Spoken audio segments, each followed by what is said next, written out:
Sometimes life gives us pain, not to destroy us, but to prepare us. Sometimes, what looks like God's cruelty is actually His greatest kindness. This is the story of Mittu, Parrot who learned that God's bitter plans often lead to the sweetest freedom.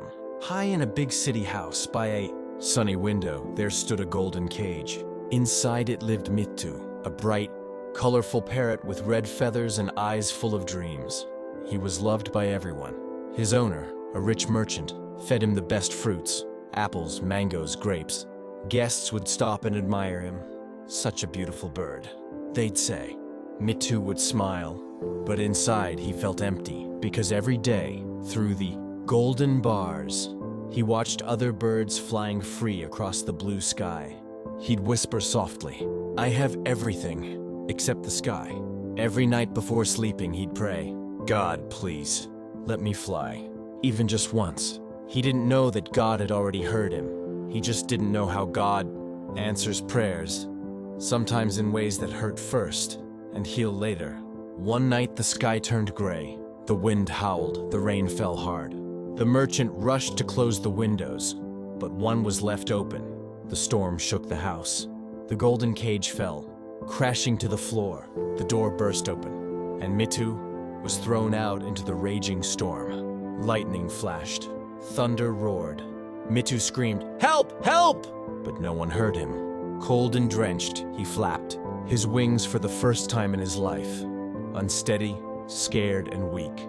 The storm pushed him far away, over rooftops, over fields, until finally, exhausted, he fell into a muddy forest clearing. He was free, but he didn't feel free.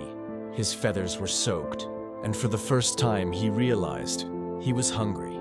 He didn't even know how to find food. For days, Mittu wandered alone. He tried to eat wild berries. They were sour and strange. He tried to fly, but his wings hurt. At night, he hid from owls and snakes, trembling in fear. He missed the soft voice of his owner. He missed the warm fruits and the shining golden cage. He cried out to the sky, "God, why did you do this to me? I only wanted freedom, not suffering. Was my prayer a mistake?" No answer came, only the sound of rain and thunder. He began to believe that God had forgotten him.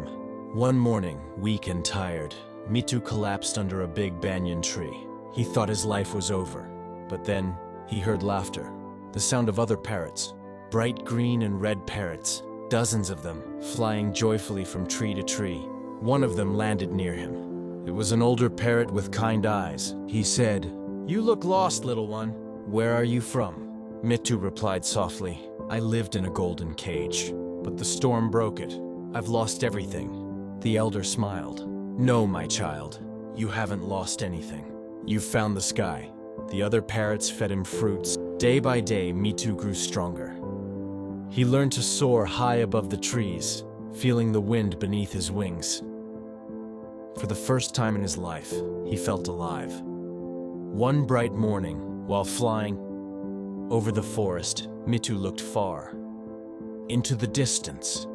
He saw something familiar, the merchant's house. He flew closer and saw the golden cage. It was lying on the ground, broken and forgotten. Dust had covered it.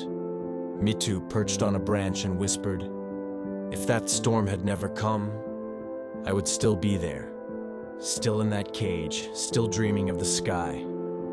Tears rolled down his cheeks, not of sadness, but of gratitude.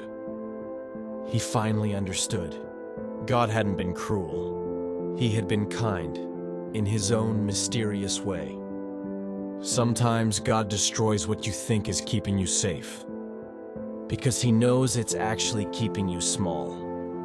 That evening, as the sun set, Mittu flew high with his new flock, the sky painted in gold and orange.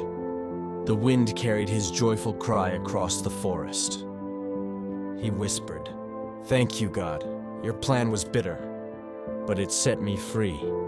So if life ever breaks your cage, if things fall apart, if the road turns rough, don't lose faith. Because sometimes, God's bitter plans are His way of giving you wings. He doesn't take away to hurt you. He takes away to prepare you. The storm that scares you today might be the reason you fly tomorrow. If this story touched your heart, don't forget to like, share, and subscribe. Because every story hides a message, and sometimes that message is exactly what you need to hear.